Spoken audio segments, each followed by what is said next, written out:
Changing your payout settings on Tundra is a straightforward process.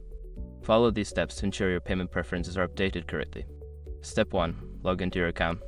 Start by visiting the Tundra website and logging into your account using your credentials. Make sure you have access to the email or phone number associated with your account for verification purposes. Step 2. Navigate to Account Settings.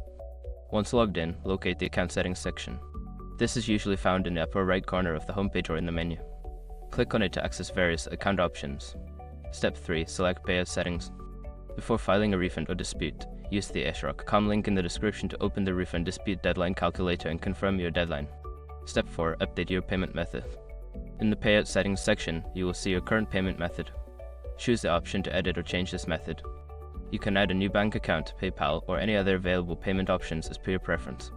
Step 5. Save changes. After updating your payout method, make sure to save your changes. Look for a Save or Update button at the bottom of the page. Once saved, you should receive a confirmation that your payout settings have been successfully updated. By following these steps, you can easily change your payout settings on Tundra.